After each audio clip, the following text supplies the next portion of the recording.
Bismillahirrahmanirrahim. Alhamdulillahirabbil alamin wassalatu wassalamu ala Rasulillah Sayyidina Muhammad ibn Abdillah wa ala alihi wa sahbihi wa man wala wala haula wala quwwata illa billah amma ba'du.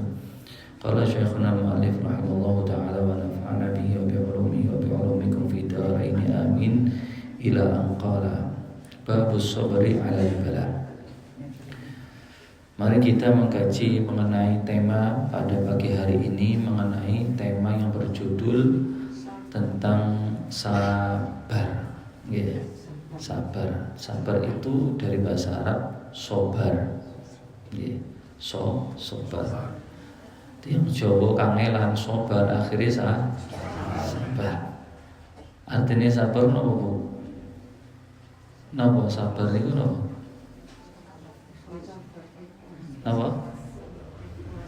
Apa arti sabar?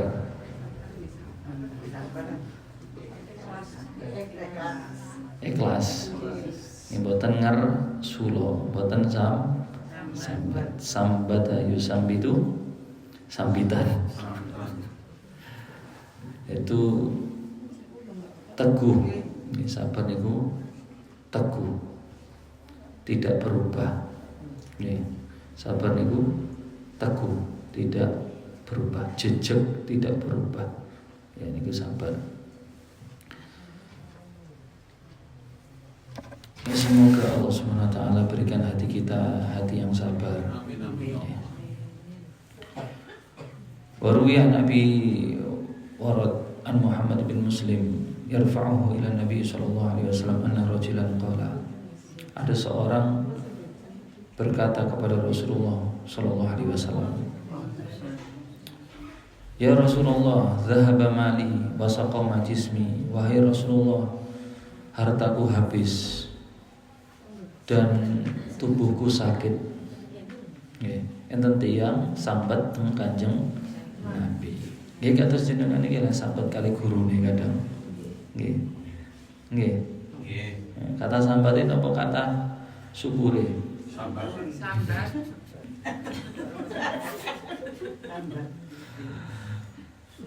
Jenenge lek dugi ten para guru niku pun sing dibeto niku mek sambat mawon. Sesekali lah jenengan sowanten ulama dan sinten wonten, kita tidak membawa sambat kita, tapi kita membawa rasa syukur kita. Alhamdulillah, kalau sampun ngenten, kalau saged ngenten. Nah niku kan seneng ah. Sing diajak obrol niku seneng. Lek sing diajak obrol disambati mawon yen napa? Tapi enteng salah satu tiyang curhat Kanjeng Nabi, sambat teng Kanjeng Nabi. Jenengan nggih berarti ngamalaken amalane nggih. Nggih, singen nggih nate tiyang sambat teng Kanjeng Nabi. Wahai Rasulullah, habislah hartaku dan sakitlah tubuhku. Sambat masalah nopo? Hartanya habis dan sakit yang dialami pada tubuhnya. Faqala Nabi sallallahu alaihi wasallam, maka Rasulullah mengatakan, la khaira fi 'abdin la yadhhab maluhu wa la yasqam jismuhu, innallaha idza ahabba 'abdan ibtalahu wa idza ibtalahu sabbarahu. Al-hadis. Tidaklah ada kebaikan pada seorang hamba yang hartanya tidak habis dan tubuhnya tidak sakit. Nggih. Terus enten tiyang kok boten nate ngraosaken sempitnya rezeki dan sakitnya tubuh, berarti tanda-tanda tidak ada kebaikan pada diri seorang hamba tersebut. Karena apa? Karena Allah itu apabila mencintai seorang hamba, pasti Allah itu akan mengujinya. Tatkala Allah mengujinya, Allah akan berikan kesabaran pada dirinya. Jadi kesempitan rezeki dan sakitnya tubuh kita itu adalah tanda bukti di mana Allah itu mencintai diri kita semua. Alhamdulillah. Wa ruwiya 'an Nabi sallallahu alaihi wasallam annahu qala inna rajul litakuna lahu darajah 'indallahi la yablughuha bi'amalihi hatta yubtala bi bala'in fi jismihi fayuballighuha bidzalik. Al-hadis. Bahwasanya Kanjeng Nabi nanti tahu sesungguhnya seorang itu akan mendapatkan sebuah derajat di sisi Allah Subhanahu wa taala. Yang derajat tersebut tidak dia dapatkan dengan amalnya. Jadi Allah itu memberikan sebuah derajat yang derajat ini tidak bisa diperoleh dengan amalnya. Sampai Allah itu memberikan ujian, memberikan sebuah bala pada tubuhnya, sehingga dari bala tersebut itulah yang akan menyampaikan seorang hamba itu untuk mendapatkan derajat yang Allah berikan kepadanya. Dan gitu. Tadi ada sebuah derajat dari Allah yang derajat ini tidak didapatkan dengan amal kita, melainkan dengan sakit yang kita alami pada diri kita. Kita mampu sabar, maka Allah akan sampaikan kita untuk mendapatkan derajat ini. Alhamdulillahirabbil alamin. Ini sakit-sakit niki mugi Allah paringi sabar. Ya Allah paringi kuat. Allah paringi derajat di sisi Allah Subhanahu wa taala. Jangan sakit napa mboten? Mboten. Sehat sedaya niki. Alhamdulillah.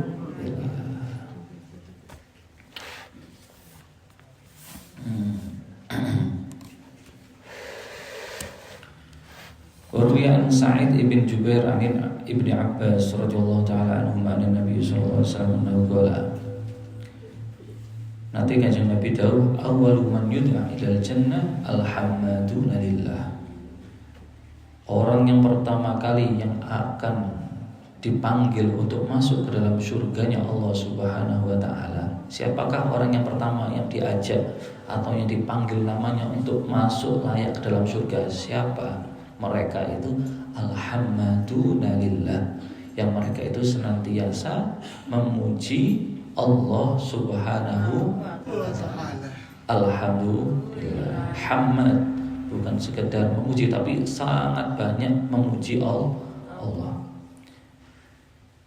Yang bagaimana dikatakan seorang itu masuk dalam kategori golongan orang yang sering memuji Allah? Kapan? Alladzina yahmadunallah ala sarra'i wa dharra. Dikatakan seorang hamba itu orang yang gemar memuji Allah tatkala dia dalam keadaan senang maupun duka, dia tetap mengucapkan alhamdulillah. Maka jenengan termasuk tergolong sebagai hamba yang sangat-sangat gemar mengucapkan atau bersyukur kepada Allah. Adik ini pengen semerap, kapan kita dikatakan sebagai orang yang paling sering memuji Allah? Kalau kita pengen tahu seperti itu diri kita, maka kita adalah sebagai orang yang mampu memuji Allah tatkala kita senang maupun duka kita. Nah, itu maka dimasukkan dalam kategori hamdunalillah. Dikisahkan dzakara fil khabar anna mu'minan wa kafiran fi zamanil awal intalaqa yasidani samak. Dikisahkan pada zaman dahulu kala ada dua orang yang akan pergi memancing ikan. Ada dua orang ini pergi untuk berburu ikan, memancing ikan. Yang pertama orang mukmin, yang kedua orang kafir. Enten mukmin, enten kafir. Fa akhadha al-kafir yadhkuru alihatahu. Faman rafa'a syabakatahu hatta akhadha samakan kabiran. Maka memulailah si kafir tadi berangkat untuk memancing. Tatkala dia memancing, dia menyebut nama Tuhannya sendiri. Tuhan itu yang kafir. Tidaklah dia mengangkat jaringnya tatkala dia memancing, kecuali dia tatkala mengangkat jaringnya tersebut, dia telah mendapatkan ikan yang besar, ikan yang banyak. Gilirannya orang mukmin pergi memancing, yadhkurullah fala yaji syai'un thumma asaba samakatan indal ghurub. Beda dengan orang yang mukmin, dia pergi memancing, kemudian tatkala dia memancing menyebut nama Allah Subhanahu wa taala, melainkan hasilnya hasilnya nihil, hasilnya tidak ada, ya, tidak mendapatkan apa-apa. Baru dia mendapatkan ikan ketika akan terbenamnya matahari. Terus oleh injing itu mancing gak oleh baru dapat ikannya setelah mau azan maghrib. Nah, sing kafir baru diangkat, baru membentangkan jalannya, kemudian dia langsung mendapatkan. Adapun si mukmin nunggu setelah berjam-jam baru dia dapatkan.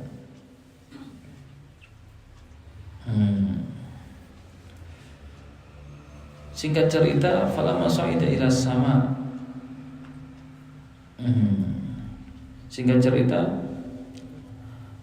ada salah satu malaikat naik ke langit melihat bahwasanya Allah telah menempatkan tempat orang yang mukmin tadi itu yang memancing tapi mboten angsal napa-napa, tapi dapatnya baru maghrib. Allah berikan tempat orang mukmin itu di surganya Allah Subhanahu wa taala. Faqala wallahi ma yadurhu ma sabahu ba'da an yasira ila hadza. Demi Allah, apa yang dia telah alami di dunia itu, maksudnya sebuah musibah, maksudnya dia tidak mendapatkan apa-apa tatkala dia mencari ikan, itu tidak sama sekali membuat dirinya itu mendapatkan madharat dari Allah Subhanahu wa taala. Ya. Kemudian Allah tampakkan atau Allah berikan tempat untuk orang kafir tadi yang tatkala dia memancing, namun tatkala dia baru mancing langsung mendapatkan tempatnya di nerakanya Allah Subhanahu wa taala. Faqala wallahi ma yughni anhu ma asaba min ad-dunya ba'da an yasira ila hadza. Demi Allah, kekayaan yang dia dapatkan, apapun yang dia dapatkan di dunia, sungguh itu bukanlah kekayaan sama sekali di sisi Allah Subhanahu wa taala. Menunjukkan apa? Keapesan kita di dunia belum tentu menentukan keapesan di akhirat. Keuntungan kita di dunia belum tentu menentukan keuntungan kita di akhirat. Jadi intinya apa? Tidak menyangka apapun yang kita dapatkan di dunia itu, baik dari keapesan, musibah, bala apapun itu, jangan kita menyangka bahwasanya itu adalah murkanya Allah Subhanahu wa taala. Bisa jadi dengan hal demikian itu justru mengangkat derajat kita tinggi di sisi Allah Subhanahu wa taala. Bisa dipahami? Bisa dipahami apa mboten, Bu? Dzukira an Abi Darda radhiyallahu taala anhu annahu qala, bahwasanya dikatakan annasu yakrahuna al-faqra wa ana uhibbuhu.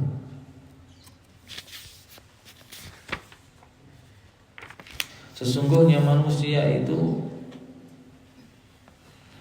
tidak suka yang namanya kefakiran, sedangkan aku mencintai yang namanya kefakiran. Okay. Manusia itu umumnya tidak suka fakir. Tapi dikatakan dalam riwayat ini wa ana uhibbuhu, namun aku mencintai kefakiran. Wa yakrahunal mauta wa ana uhibbuhu. Manusia tidak suka yang namanya kematian, tidak ingin mati, sedangkan aku menginginkan kematian. Wa yakrahunas saqama wa ana uhibbus saqam. Manusia tidak suka sakit, sedangkan aku suka sakit. Kenapa aku mengatakan aku suka sakit? Takfiran li khotoya. Bisa saja sakitku itu dapat meleburkan, menghapuskan kesalahan-kesalahan diriku. Kenapa aku mencintai kefakiran? Karena bentuk tawadhu'an li Rabbi. Karena sebuah bentuk ketawadhu'an diriku kepada Allah Subhanahu wa taala. Kenapa aku suka mencintai yang namanya kematian, sedangkan orang-orang tidak suka mencintai kematian? Karena ishtiyaqan ila Rabbi, karena aku ingin cepat-cepat untuk bisa rindu untuk bertemu dengan Allah Subhanahu wa taala. Ini luar biasa. An Rasulullah sallallahu alaihi wasallam rawi an Ibnu Mas'ud radhiyallahu taala anhu an Rasulullah sallallahu alaihi wasallam annahu qala. Diriwayatkan dari sahabat Abdullah bin Mas'ud dari Rasulullah Shallallahu Alaihi Wasallam bahwasanya Rasulullah nanti bersabda, "Thalathun man rizquhunna faqad rizqa khairud dunya wal akhirah." Siapa orang yang mendapatkan 3 rizki ini, maka dia telah mendapatkan rizki sebaik-baik rizki yang ada di dunia dan akhirat. Sinten tiyang nggih ten dunya niki kok angsal 3 hal ini pada dirinya, maka dia telah mendapatkan sebaik-baiknya rizki di dunia dan akhirat. Nopo 3 hal niku wau? Pertama, ar-ridho bil qada, yaitu rela ridho terhadap keputusan apapun dari Allah Subhanahu wa taala. Pertama. Kedua, as-sabru 'alal bala, yaitu sabar terhadap bala yang dia alami.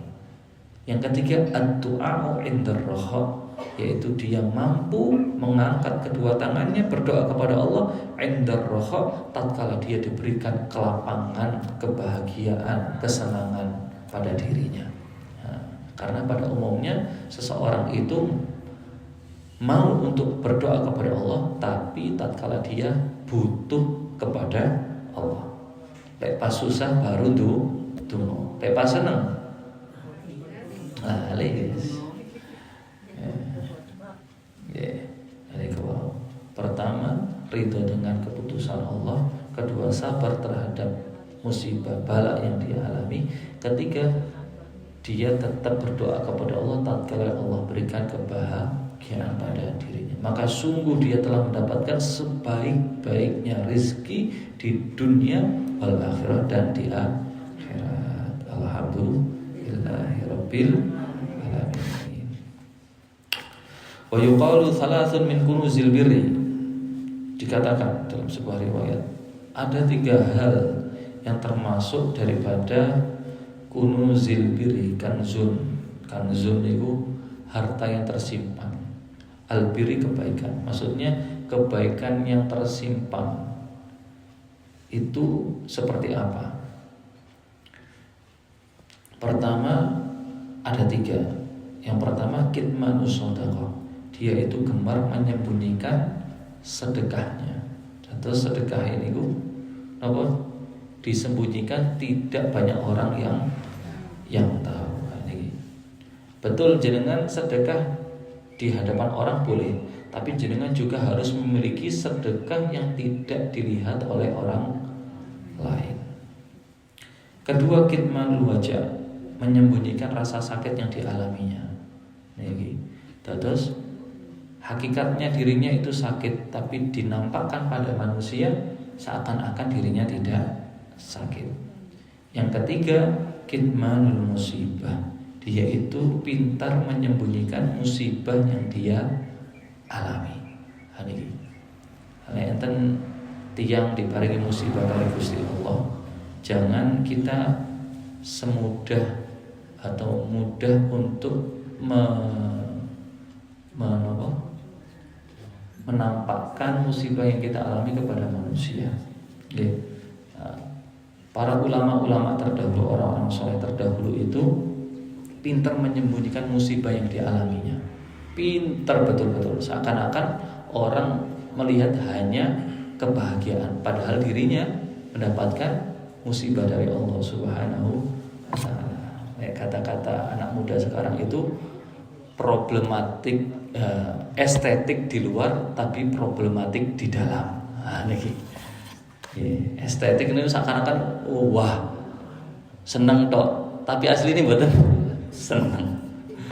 Itu istilah lare-lare.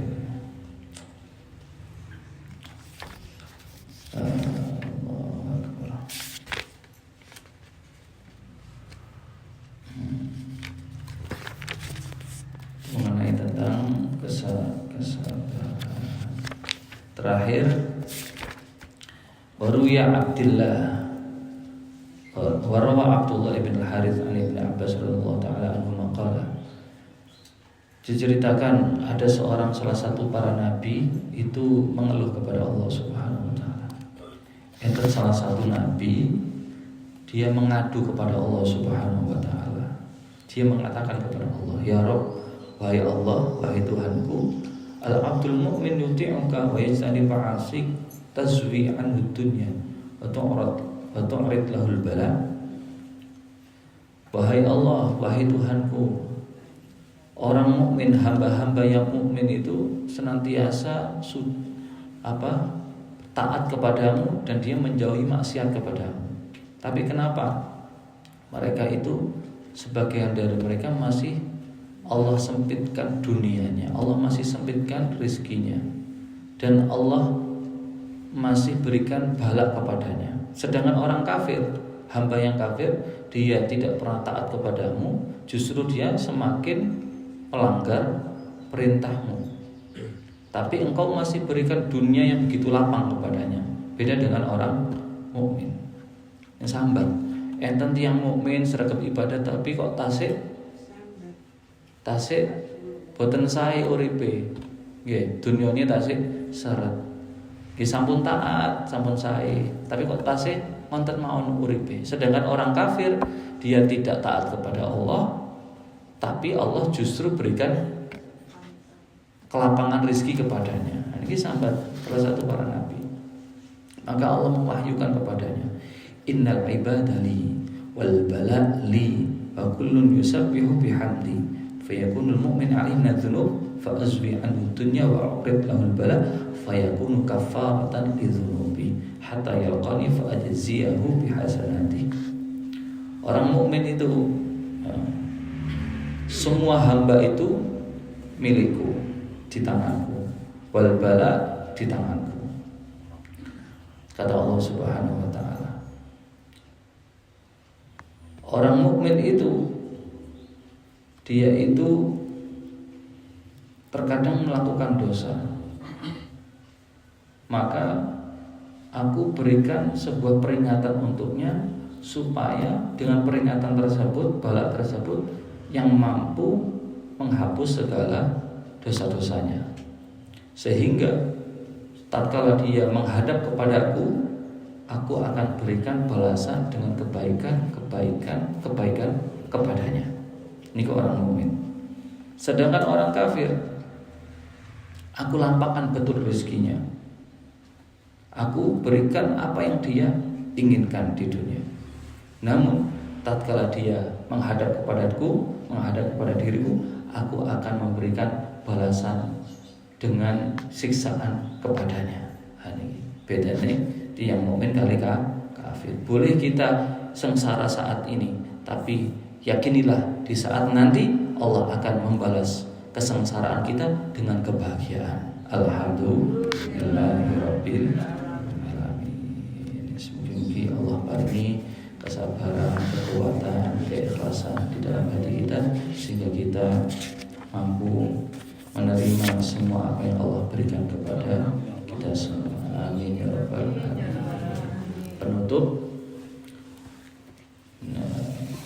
tiang-tiang sing makome dukur, orang-orang yang memiliki pangkat yang tinggi di sisi Allah Subhanahu wa taala, itu mereka tidak lagi melihat apa yang Allah berikan kepadanya, tapi mereka melihat siapa sang Maha Pemberi kepadanya. Al-Mubtadi, Al-Mubli wal Mun'im. Al-Mubli wal Mun'im. Al-Mubli wal Mun'im. Orang tersebut, hamba tersebut tidak lagi melihat apa yang dia terima dari musibah, cobaan, ujian. Melainkan yang dia lihat adalah siapa yang memberi cobaan dan ujian ini, yaitu Allah Subhanahu wa taala. Tatkala dia sudah mampu melihat dengan mata batin dia dengan demikian, maka dia tidak lagi mengeluh terhadap apa yang diterima dari Allah Subhanahu wa taala. Tapi yang dia lihat adalah siapa yang memberi semua ini. Sinten Bu? Gusti Allah Subhanahu wa taala. Al-Mubli wal Mun'im. Al-Mubli wal Mun'im. Ya, karena setiap cobaan, ujian itu pasti ada batasnya.